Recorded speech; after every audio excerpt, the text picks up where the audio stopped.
The B horizon is really the start of what you could call subsoil. The B horizon tends to be low in organic material, but it's sometimes referred to as the zone of accumulation, where nutrient content still may be high. This is the horizon where the fine roots of trees are really concentrated and typically don't travel much beyond this layer.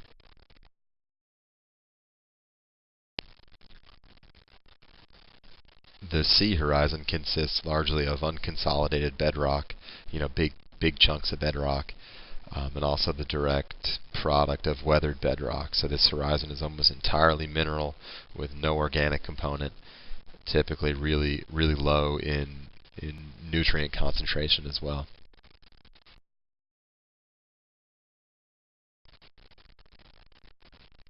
Solid bedrock is often referred to as the R horizon. Depending on topography, this horizon may or may not be very close to the surface. Thinking back to the DuPont State Forest example, the granite outcrop is a bedrock outcrop, right? So this layer is essentially at the surface. The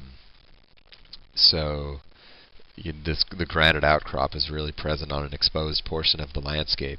If you were to stand on that ridge and work your way down slope, as you move off the ridge into more sheltered coves and side slopes, you begin to find deeper soil with more highly developed horizons.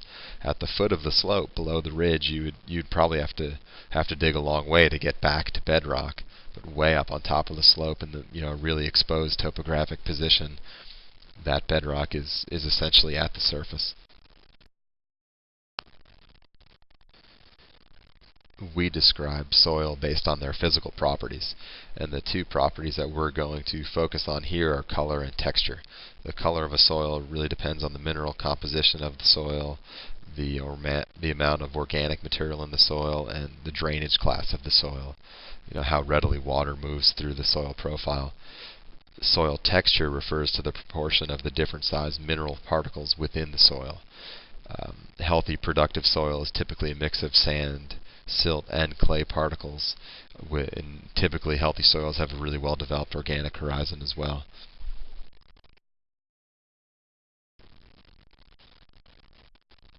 In terms of color, black or dark brown soil indicates a high proportion of organic material. Red soil, like that across much of the southeast, indicates a high proportion of iron oxides.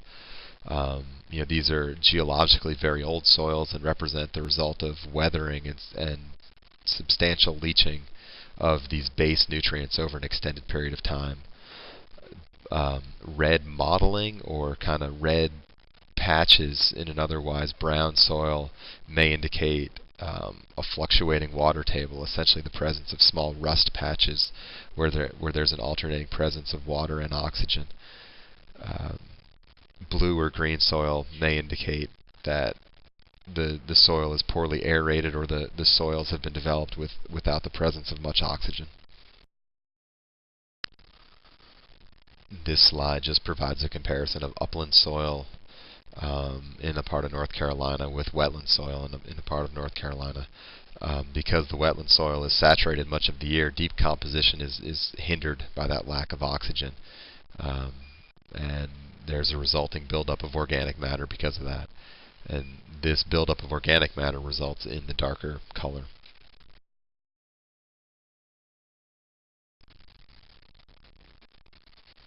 So again, the term soil texture refers to the relative presence of sand, silt, and clay particles within a given unit of soil. The term loam refers to a mixture of these particles. As I mentioned earlier, a healthy, productive soil typically consists of some type of mixture of soil particle size. And again, as you guys know, soil is not completely solid. There are air spaces occupied by water, oxygen, and other gases. The larger the particle size, or the sandier a soil is, the more airspace that's present. What this means is a soil with a lower moisture holding capacity and a greater likelihood for soil nutrient leaching. Smaller particles mean more physical surface area for any given unit of soil. All of the chemical nutrients that we've discussed as necessary for plant growth really live attached to the perimeter of these particles. So the more surface area the greater the amount of available nutrients for trees to utilize. However, soils with smaller particles are also more prone to compaction during harvesting or any other forest use.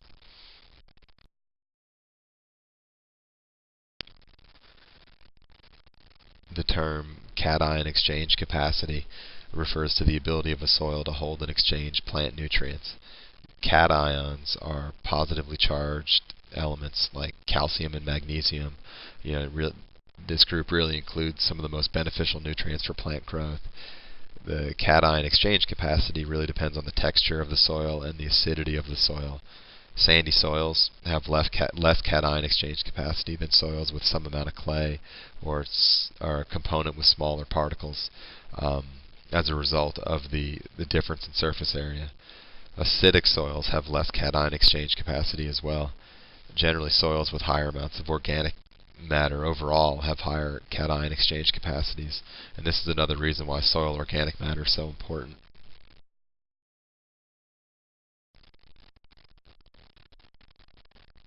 Soil texture also influences the susceptibility of a soil to erosion. Sandy soils are more readily displaced through wind erosion. And though clay soil particles are more easily transported by water if they become detached, they really have a greater ability to bond together and are therefore a little more resistant to water erosion as well. Overall, soils with adequate organic matter are less susceptible to erosion than bare mineral soil. The less compacted a soil is, the easier it is for a tree to set roots when becoming established. Typically, soils with smaller particle sizes are more easily compacted. Different tree species and different plant communities are physiologically adapted to different soil types across the landscape, and they vary in their tolerance of different soil conditions. The presence of different types of soil really influences the presence of different plant communities across the landscape.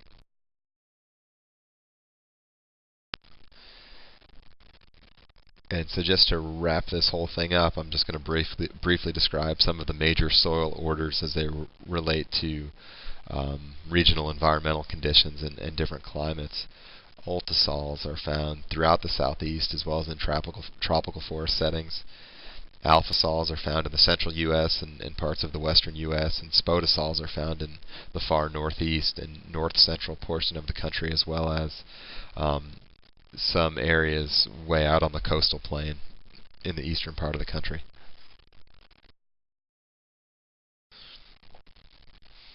Ultisols are geologically old soils and consist of highly weathered, strongly leached soil. Again, the presence of iron oxides as a result of consistent weathering over an extended period of time results in the red color of the soil. These soils, when compared to soils that are less easily leached or less susceptible to leaching as a result of the given climate that they were formed in, are relatively infertile. And so the long history of agriculture, single crop agriculture in the southeast has also kind of robbed these soils of nutrients as well, nutrients that are required for soil to remain productive.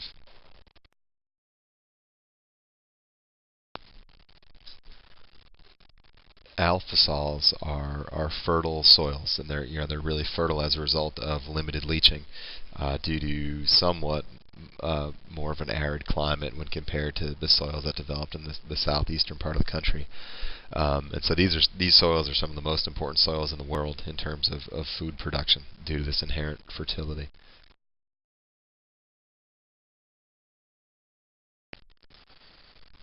Spodosols are found further north, way up northern New England and northern part of the Lake States, but also out on the coastal plain. And the thing that kind of causes these soils are similar in the fact that they have a subsurface accumulation of humus or organic matter.